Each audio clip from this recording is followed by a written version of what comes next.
Bom, vamos falar agora de uma notícia que surgiu hoje, tá? Fresquinha, tipo break news mesmo, né? E essa eu vou ter que... Olha só. O Brasil Sem Medo publicou, né? Há um tempo atrás, antes fazendo um preâmbulo, né, uma introdução, há um tempo atrás, nas redes sociais, circulou um áudio atribuído ao senhor Luiz Inácio Molusco Larápio da Silva, em que ele dava a entender, né? Ele dava a entender alguma ação contra o Palocci deveria ser tomada, né? E ele estaria falando com alguém, né? E botando para derreter mesmo, né? Indignado com o que estava acontecendo. Eu não vou passar esse áudio aqui, tá? Porque eu ainda estou desconfiado de alguma coisa nesse sentido. E vou mostrar para vocês por quê. Eita, professor de volta! Salve, professor. Salve, mestre! Nos escuta? Acho que ele não está nos escutando. Professor? Está com algum problema no computador, eu vou tirar da tela só para... Mas ele continua aqui. Se ele melhorar, ele nos avisa. Bom, e aí o que acontece? É um vídeo gravíssimo. Sim, gravíssimo. Assim, da maior gravidade possível, porque dá a entender alguma conduta, né? Bom, nem vou entrar nesse detalhe para não termos problemas aqui com relação ao YouTube. Mas quem escutou esse áudio, né? O link está na descrição, né? E procure lá o Brasil Sem Medo também, né? Agora, o que me chamou a atenção aqui está a matéria do Brasil Sem Medo, né? Ele, inclusive, ele dá o nome da pessoa que fez o laudo, ou seja, o que ele está dizendo aqui é que o laudo foi feito um laudo pericial por uma perita federal, perita criminal federal, aposentada, né? A senhora Nerci de Almeida, deixa eu ver o nome completo dela aqui, Nerci Lino de Almeida Tonaco, tá? É uma pessoa experiente, com 20 anos trabalhando nessa área, né? Era da Polícia Federal, né? E aqui ele faz toda a descrição do laudo, né? O tipo de trabalho que ela fez, transcreve, né? O conteúdo do áudio, ele está transcrito aqui, né? Então, ele faz toda a descrição do caso e descreve mais ou menos, né? Mais ou menos não, um certo nível de detalhe, como foi feito o laudo, traz exemplos, etc, etc, etc. Tá. Vamos partir da seguinte premissa. Vamos ver, Gustavo agora... Fala, Gustavo. Nos ouve agora? Agora sim. Agora sim. Boa noite, Sérgio, Renato, telespectadores do canal Alto Comando. Vamos lá. Então, o que acontece? Gente, assim, ó, eu levantei algumas questões. Deixa eu ver se eu coloquei aqui.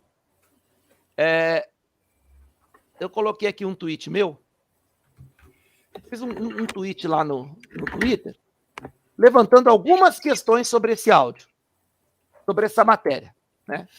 Então, vamos lá. Primeiro, quem contratou essa perita? A matéria não diz, tá? A matéria também não apresenta o laudo assinado, né? Ele transcreve trechos do laudo, mostra como o trabalho foi feito, mas não está lá o laudo assinado. Tá. Outra. Por que não se fez uma representação? Esse laudo é de 22 de agosto, portanto, quase um mês atrás. Ao que tudo indica, não foi feita nenhuma representação contra o senhor Lula Arápio da Silva, né? Se alguém mandou fazer esse laudo, se alguém pagou para fazer esse laudo, ou se foi a própria pessoa por iniciativa própria, feito esse laudo, concluído esse trabalho, eu acho que alguma providência deveria ter sido tomada, já que o laudo, né, apontaria que o áudio é verídico. Então, por que não se toma nenhuma providência oficial? Se foi feita, a matéria não diz. Então, eu estou supondo que não há nada aí nesse sentido, que não houve nenhuma providência contra contra o Lula, nenhuma representação em PGR ou na justiça, nada, né? Nada. Para supor para uma denúncia na Polícia Federal, nada. Ao que eu saiba, nada, né? Se alguém souber de alguma coisa, por favor, nos avise. Mas, ao que tudo indica, nenhuma atitude foi tomada. Por que que um mês depois é que esse laudo vem à tona? E eu faço agora um link, e nós vamos falar daqui a pouco, com várias coisas que têm acontecido envolvendo essa camarilha olavista nos últimos dias. Tá? Salles, Douglas Garcia, ataques a Tarcísio. A gente já vai tocar nesse assunto, mas vamos primeiro falar só sobre esse tema aqui. Eu só faço esse link para que vocês daqui a pouco guardem essa informação. Lá na frente a gente vai tratar dos demais assuntos, né? Por fim, aí eu descobri um documento que eu vou abrir para vocês aqui, tá?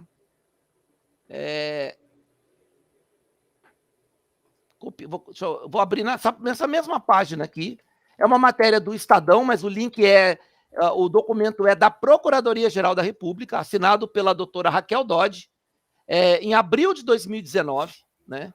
Esse aqui trata de uma ação penal contra o deputado Eduardo da Fonte, né? E isso ele foi indiciado por corrupção, né? E a defesa chamou, eu vou mostrar aqui, ó. A defesa chamou 4 testemunhas que ele cita no documento aqui da PGR, tá? Lá pelas tantas, o juiz que colheu os depoimentos detectou que tinha alguma coisa estranha. E aqui eu vou dizer aqui, olha, eu vou ler esse trecho aqui, ó. A testemunha Emanuel Renan Cunha Coelho foi indagada pelo juiz instrutor, Dr. Paulo Marcos de Faria, sobre suas atividades atuais, quando já em atividade. Ele se declarou sócio administrador da empresa especializada em perícias. Ato contínuo, ele foi indagado se teve contato prévio com a defesa do requerido, no caso, o Eduardo da Fonte, e acesso aos fatos e provas sobre os quais falaria na condição de testemunha. A resposta foi afirmativa. Em seguida, o texto está negritado, inclusive. Ó.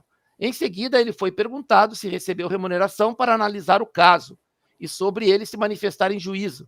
Disse que sua empresa foi contratada e remunerada para tal fato. Tá? Então, olha só. A senhora Nirce não, é Nirce, né? A senhora Nercy. A senhora Nercy foi a primeira testemunha arrolada, tá? Nesse caso. Ela foi a primeira a depor, e esse Emanuel Renan, se eu não me engano, o segundo ou terceiro, quando foi detectada essa ilegalidade, porque não o requerido, no caso, jamais poderia ter usado como testemunha alguém pago para tal. Isso é grave, é uma atitude grave, né? Por parte da pessoa contratante, tá? Não estou aqui questionando a idoneidade de quem prestou depoimento. Mas, assim, se a pessoa todos eles são peritos aposentados, peritos criminais federais aposentados, né? O policial federal, ele goza de um conhecimento em direito, né?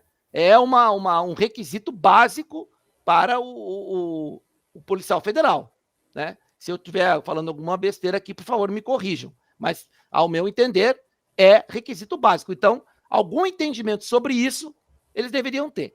Qual foi a estratégia do Eduardo da Fonte? Ele poderia ter requisitado essas pessoas como assistentes técnicos para contrapor o laudo da acusação.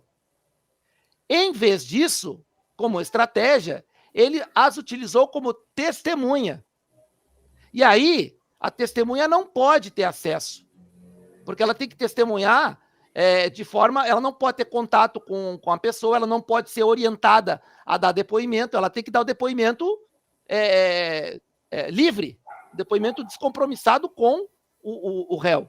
Ela é chamada para depor, mas se for descoberta alguma relação, ela é anulada como testemunha, né? Foi o que aconteceu aqui. As testemunhas foram anuladas nesse caso. Mas o que me chamou a atenção é que, assim, ó, essa senhora Nercy, deixa eu colocar um trecho aqui. Olha só o que ele diz aqui, ó.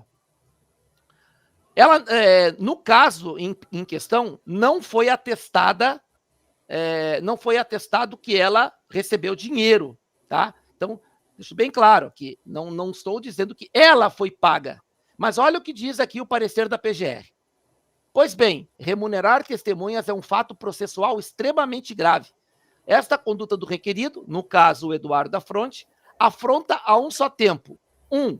A veracidade inerente à prova oral, na medida em que, mediante remuneração, confessadamente as testemunhas arroladas tiveram conhecimento do objeto da inquirição, das perguntas que lhes seriam feitas e ensaiaram o que deveria ser dito no ponto. O testemunho de Nercy de Almeida é paradigmático.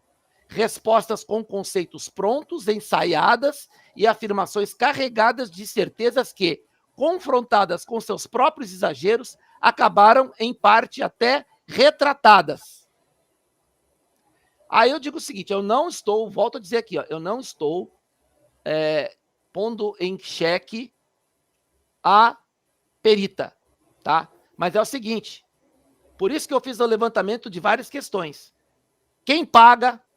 Por que pagou? Qual a intenção? Por que não foi tomada uma medida legal? Cadê o laudo assinado? Né? Porque quem paga, né, pede para fazer o laudo. E ela não tem compromisso com a verdade, nesse caso, porque o laudo do áudio do Lula não faz parte de processo. Ela deu a opinião dela a quem contratou. Simples assim. Não há ilegalidade, não há irregularidade nenhuma, né?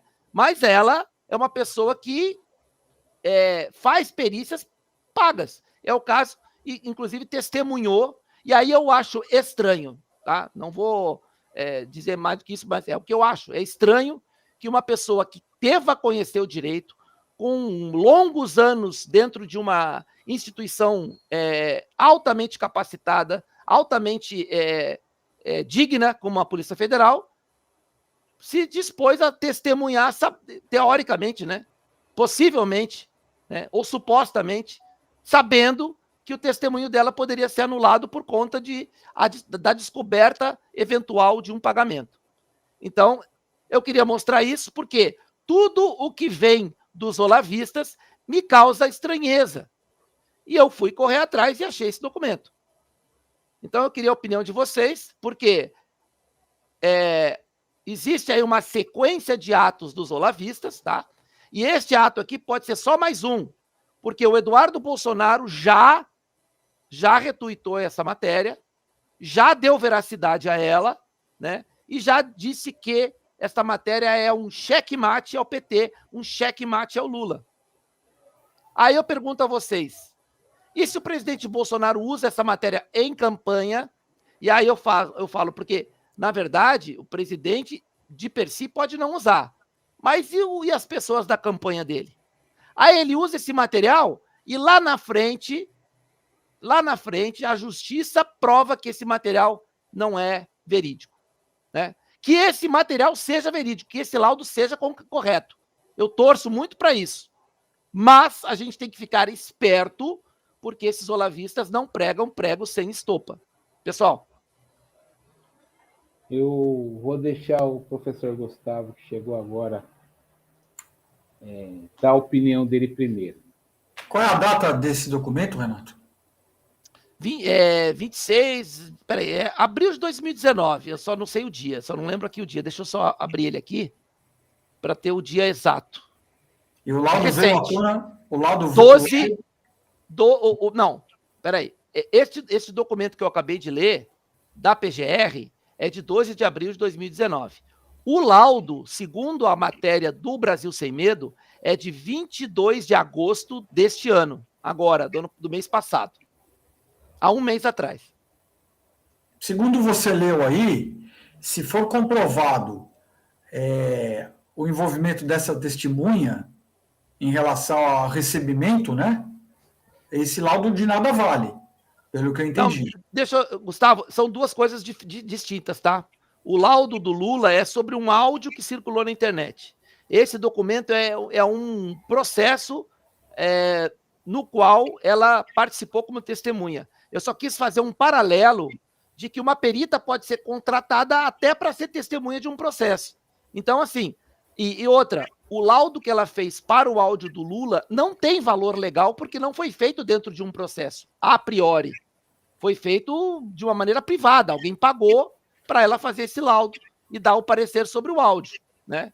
Então, eu quis dizer o seguinte, sem manchar a idoneidade de ninguém, mas dizer o seguinte, pô, ela se dispôs a testemunhar num processo em que ela não poderia testemunhar como perita.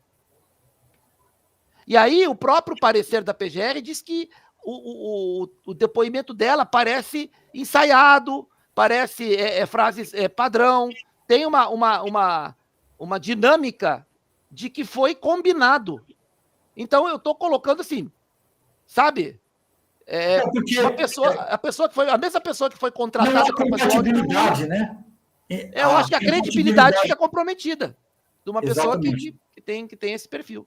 Não há compatibilidade entre não a idoneidade, mas a credibilidade. Entre a perita e a testemunha, né? Ela não poderia fazer as duas coisas. Ela teria que ser isenta na questão da função de testemunha, né? Eu acho que sim. Qualquer um deles. Sim. Sendo peritos, eles não poderiam ser contratados. Não, eles poderiam prestar o depoimento como testemunha. Sim, como depoimento, sim. Eles não poderiam ter sido contratados, receber remuneração para ir prestar a testemunha, sendo que eles são acessórios técnicos. Aí fica a pergunta, será que ela recebeu para fazer isso? Não, aí isso não diz. Isso não diz, não tem confirmação de que ela recebeu. Eles colocam isso no terreno mais ou menos da suspeita, né? Pela dinâmica do depoimento dela. Sim. Sérgio? Bom, existe um ditado judeu que diz que a maior crueldade que você pode fazer a um ser é cozinhar o filho no sangue da própria mãe. Eduardo, brinde para você. Vou começar aqui com o seu método, tá? E não vou parar.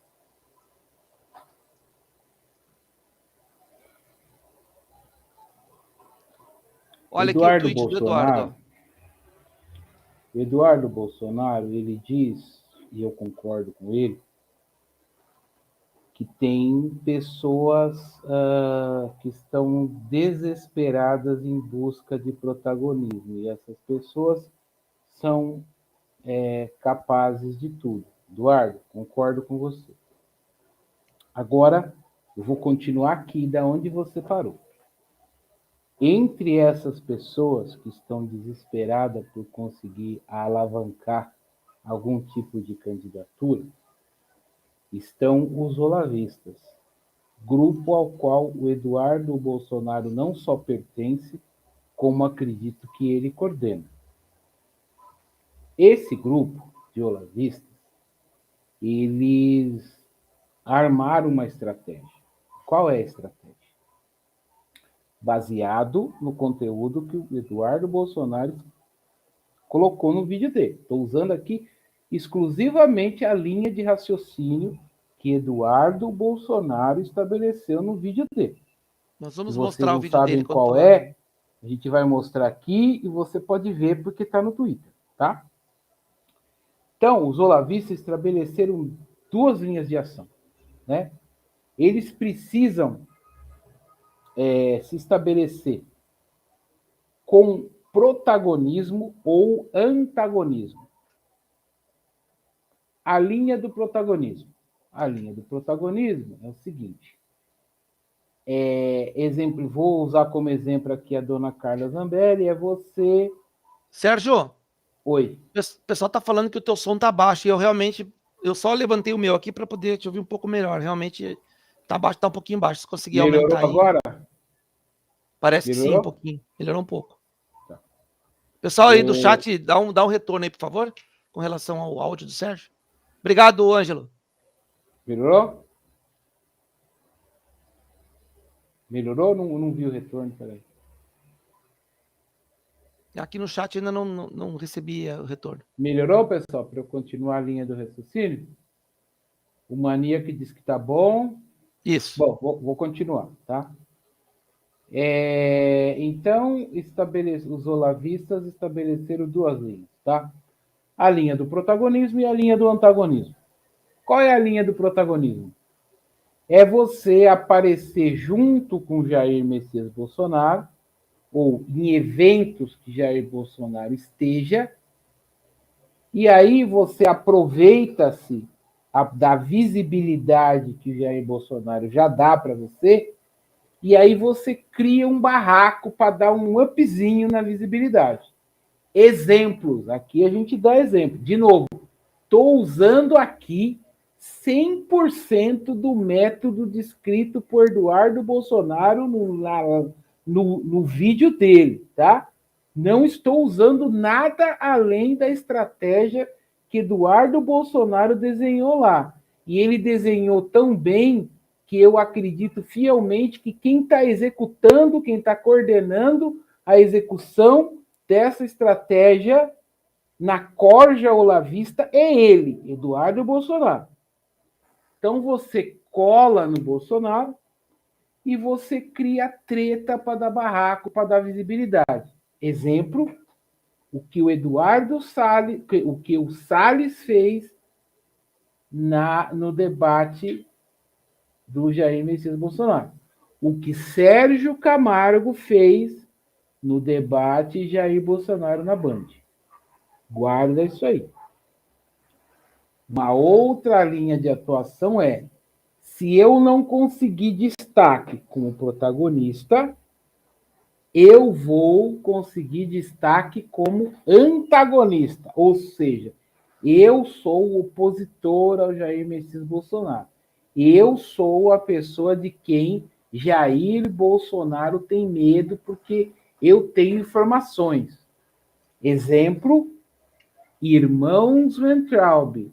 O que os irmãos Weintraub vêm tentando, desde que eles saíram do governo até hoje, é o antagonismo. Eles atacam ostensivamente Jair Messias Bolsonaro na esperança que Jair Messias Bolsonaro revide para que eles ganhem o antagonismo. Para ele se elevar a um nível do Lula, por exemplo, hoje, como o grande antagonista a Jair Messias Bolsonaro. Tá?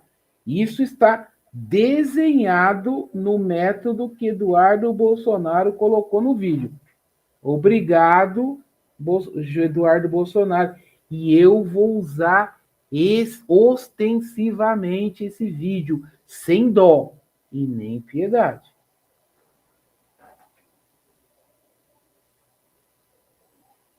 Bom, então já mostrei aí o tweet do Eduardo, validando a matéria do Brasil Sem Medo, né?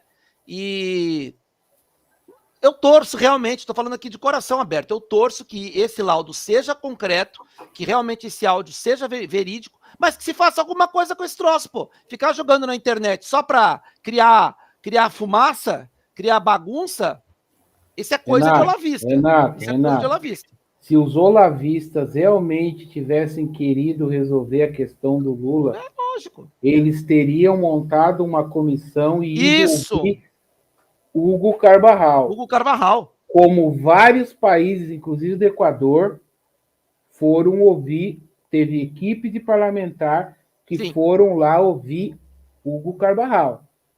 A reticência deles em ouvir o Hugo Carvajal e a tentativa de incensar uma jornalista que foi lá ouvir o Hugo Carvajal, Elisa Robson, coisa que eles deveriam fazer e não fizeram, é uma validação do seu método, Eduardo Bolsonaro. Eu estou com você. Você desenhou o método de qual você mesmo é o coordenador para solapar a soberania do presidente da República por um infeliz acaso é seu pai. Eu não vou parar. Eu não vou parar. O Eduardo... Aviso aos canais que são MAV do Eduardo Bolsonaro. Nós aqui com o alto comando não vamos parar. Nós temos independência, nós não vamos parar. O Eduardo, ele citou apenas uma vez, o nome do Hugo Carvajal numa fala dele lá na Câmara dos Deputados. Acho que ele falou uma vez que ele foi discursar sobre... acho que foi na própria CREDEM, inclusive. Aliás, a CREDEM CREDEM é a Comissão de Relações Exteriores e Defesa Nacional da Câmara dos Deputados. Esta instituição, dentro da Câmara dos Deputados, tem legitimidade para montar uma comitiva, né, e ir à Espanha para ouvir Hugo Carvajal. E o Eduardo é membro titular desta comissão e foi seu presidente, se eu não me engano, em 2019. Então, nada, absolutamente nada foi feito. Claro que a prisão do Hugo foi ano passado, tá? Não foi em 2019. Mas ele entrou prometendo a CPI do Foro de São Paulo. E nada foi feito. Absolutamente nada. No início de 2019, isso aí, me lembro. Isso mesmo. Ele levou ao plenário ali na CCJ essa ideia e não levou adiante. Agora, estou vendo aqui no chat, Renato, essa delação do Palocci foi em 2019, hein? Demorar 3 anos para o perito agir, complicado. Mas esse perito foi pago, é privado. Alguém mandou, alguém contratou só para jogar fumaça. Pois é, 3 anos, demora 3 anos para agir. Por que não fez isso lá atrás? Logo depois da delação? Não, mas esse áudio é de 2017, tá? O áudio do Lula, falando do não, estou falando da delação de Palocci. Não, eu sei, mas o áudio do Lula é sobre a delação de Palocci e é de 2017. Tá? E ele circulou na internet algum tempo atrás, e agora, pertinho da eleição, né? Aí as pessoas podem pensar, sim, mas eles querem destruir o Lula perto da eleição. Ah, é? Será mesmo? Será mesmo? Esperaram até chegar perto da eleição, ele foi descondenado, ele teve um processo todo, e foi esperar até agora para dizer... O Lula já está destruído. Né? Então, deixa eu citar aqui a manifestação das pessoas. Desculpa que eu já deixei passar aqui, eu vou só ler, tá? A Neuza Spring Molière falou: este áudio é antigo, foi na época em que o Palocci fez a delação. Exatamente. Só que a perícia foi concluída agora, em 2022, em agosto de 2022. A Paula Araújo: além do direito, o concurso da PF exige economia e contabilidade. Obrigado, Paula, é isso mesmo. O Eduardo da Fonte está saindo candidato a deputado aqui em Pernambuco, então. E está numa ação penal contra ele no Supremo Tribunal Federal. Caio Fernandes: precisamos divulgar essa fala do Sérgio para outras pessoas, urgentemente. É isso aí. Elisete Nunes: essa turba está dando nojo, todos puxa-saco do Daniel. Verdade. O Caio Fernandes está dizendo o seguinte, eu acho que ele quis dizer recortem, né? Recortem essa fala do Sérgio urgente. Boa. Sim. Não, mas o Sérgio vai falar mais. Calma. Tô começando. Ih, tá só começando. Eu tô começando. Sérgio, é o seguinte, avisa aqui pro nosso público quando você vai começar. Para alguém quiser que recorte, você fala, gente, valendo. Pessoal, essa semana eu coloquei lá no Twitter. Aquilo no Twitter é um ultimato. Quando você declara guerra, você tem por obrigação fazer um ultimato. Eduardo Bolsonaro validou o método que o alto comando vem falando aqui desde fevereiro. Então, agora, amigo, terminou o período de trocação. Terminou. Agora eu vou finalizar.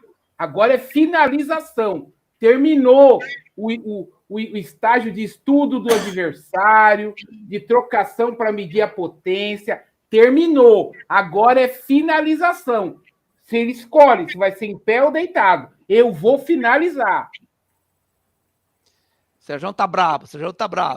A Cristina Oliveira: ela está respondendo aqui. Isso aqui trata-se comigo de arquitetura de influência. É algo acima do intelecto de 2 moleques que operam mídias sociais. Eu vou mostrar aqui como é que se faz a arquitetura de influência. É um nível muito acima de operação de mídias sociais por 2 moleques fanáticos ideológicos. A minha vida é isso. Eu ganho dinheiro assim e vivo bem. Continuando aqui, a Cristina Oliveira, ela está respondendo para a Elisete, né? Essa questão da turba aí.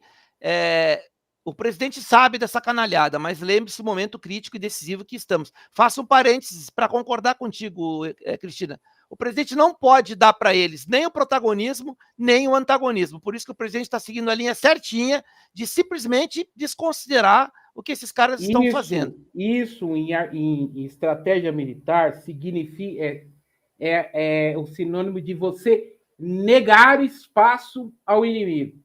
O Bolsonaro está negando espaço ao inimigo, tanto no protagonismo quanto no antagonismo. A Patrícia Miranda, veja o que fez o Garcia, vamos falar disso, que morre de amores pelos Weintraub, que em seguida abriu uma live que tinha alguns dias que não faziam, e em seguida toda a DB veio e atacou o Tarcísio, tudo ligado. Vamos mostrar também os ataques, pode ficar tranquila, Patrícia, desculpa. A Elisete Nunes, Sérgio, se ele não é coordenador, no mínimo é um coadjuvante. Ou líder, né? Coordenador e líder, né? O Maniac, me deu nojo hoje no Paraná. Felipe Barros colado com o Bolsonaro me deu ânsia de vômito. Ainda bem que o presidente não está pedindo voto para esse cara. Sinceramente, eu estou muito tranquilo para falar da forma que eu estou falando hoje, tá? Porque já em outro canal, eu passei por todos esses estágios que muitos de vocês devem estar passando. Por isso, eu não ofendo vocês. Todos nós passamos, né, Sérgio? Eu acreditei que o Eduardo Bolsonaro era um infiltrado no olavista, mas que, na realidade, ele estava alinhado com o pai. Tá? Eu acreditei, falei assim, olha, não, o Eduardo Bolsonaro é o seguinte, ele traçou para ele uma trajetória política que é diferente do pai. Então, ele tem todo o direito de seguir a trajetória política dele, e ele não é obrigado a seguir a trajetória do pai. Não, o Eduardo é filho, cara. Ele nunca vai contra o pai. Até que um dia eu recomendo vocês que assistam, uma entrevista do Eduardo Bolsonaro, não deve ter outra, deve ser a última, no Brasil Paralelo. Brasil Paralelo. No Paralelo. Essa eu não vi. Depois da morte do Olavo. Da morte anunciada, né, do Olavo de Carvalho, né?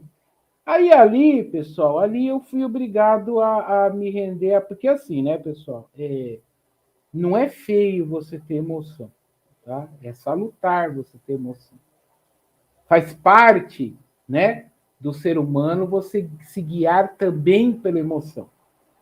Mas, em determinados contextos, a razão não pode ser suplantada pela emoção. Então, eu digo aqui para vocês, não estou contente, não. Foi com muita tristeza que, ouvindo aquela entrevista do Eduardo Bolsonaro, eu percebi que o objetivo dele era ser o novo Olavo de Carvalho. Era coordenar a corja olavista que o Olavo deixou órfão. E, a partir de então, o Eduardo vem fazendo isso. Se perguntem, pessoal, o Jair Messias Bolsonaro disse numa live que quem ia coordenar as campanhas aqui em São Paulo era Eduardo Bolsonaro. Por que vocês não estão vendo o Eduardo Bolsonaro aqui em São Paulo? Se questionem. Por que vocês não estão vendo Eduardo Bolsonaro do lado do Tarcísio? Se questionem. Por que vocês não estão vendo Eduardo Bolsonaro do lado do Marcos Pontes? Se questionem, pessoal. Não é vergonha fazer pergunta, porque a resposta vem. Entendeu? A resposta vem. Então, com muita tristeza no coração, não pelo Eduardo, não tenho consideração nenhuma pelo Eduardo. Eu tenho tristeza pelo pai dele, Jair Messias Bolsonaro, que não merece ter esse desgosto que provavelmente ele deve estar tendo e está sofrendo em silêncio, porque por questões políticas ele não pode trazer a público que hoje um dos maiores inimigos dele, tirando fora o Lula, é o cara que chama ele de pai nos almoços de domingo. Selva, Pimentel.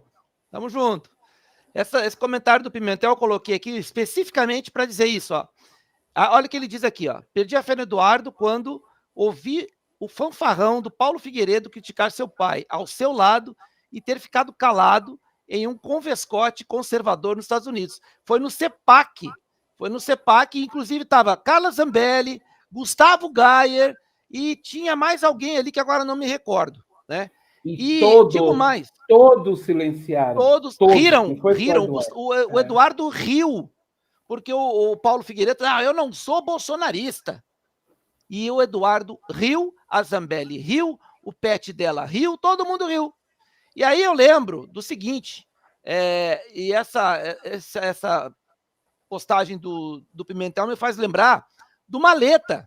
O Maleta lá atrás chamou o Bolsonaro de Guaidó, de Macri, de chefe de empreiteira, de frouxo, né? Entrou na onda do frouxo também, fez uma série de ataques ao governo, e o Eduardo, depois de todos esses ataques, tem aí fotos, inclusive na internet, ele visitando Maleta nos Estados Unidos, seu Mário Frias chamando Maleta de amigo no Space. O que essa turma quer? O cara chama o pai dele de frouxo, faz acusações sérias com relação ao governo, diz que as pautas progressistas estão dentro do governo. Deu guarida, deu vazão a um monte de ataques a militares. Paulo Figueiredo chamou o presidente de trapalhão. Isso foi agora, né? Foi recentemente. O caso que o Pimentel cita também foi recentemente. Mas lá atrás, e o cara continua amigo do Maleta, cita o Maleta e tudo quanto é oportunidade. Então, não tem como a gente aqui... E aí eu quero fazer uma parte aqui.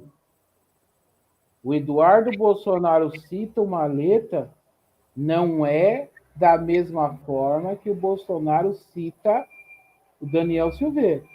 Não. Fique claro isso. Não. Bolsonaro fala que a questão do Daniel Silveira é de que um parlamentar é concedido ao parlamentar o direito total e restrito à liberdade de expressão. Esta liberdade foi tolhida de um parlamentar, não estamos falando aqui do Daniel Silveira. Daniel Silveira porque aconteceu com ele, mas poderia ter acontecido com qualquer parlamentar. O STF puniu esse parlamentar, tolhiu a liberdade de expressão desse parlamentar, que é garantida na Constituição, e vou além. A Câmara dos Deputados, a casa desse deputado e de outros deputados, avalizou o ataque que a Suprema Corte fez à Constituição brasileira. Baseado nisto, o Bolsonaro, como chefe de um dos poderes da República, o Executivo, concedeu a este parlamentar, e não ao Daniel Silveira, tá, a garantia de que a Constituição fosse cumprida e que ele não fosse preso por exercer uma coisa que a Constituição dá a ele, que é o direito de liberdade de expressão. Então, não confundam as coisas. O Eduardo Bolsonaro, quando defende Alan dos Santos, está defendendo um marginal. Está defendendo um marginal porque esse marginal é olavista, da mesma corja da qual ele pertence e da qual ele coordena hoje. Que fique claro. Vamos adiante, porque tem mais. O Eduardo hoje vai ficar com o ouvido desse tamanho aqui. Hoje não tem trocação. Hoje não tem trocação. É direto. É porradaria direta. O Eduardo Bolsonaro, com aquele vídeo dele, ele me deu a licença, o direito para cair na porradaria. E eu vou usar esse direito hoje. É porradaria do início ao fim da minha parte.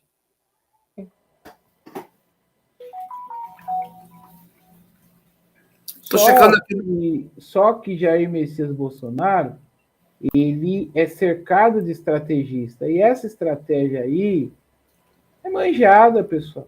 Pô, isso daí, vou traduzir para o mundo militar, tá? Os militares, isso daí é quando você... Manja quando vocês ouvem falar, determinada nação negou o espaço aéreo a uma nação invasora. É exatamente a estratégia que o Bolsonaro está fazendo.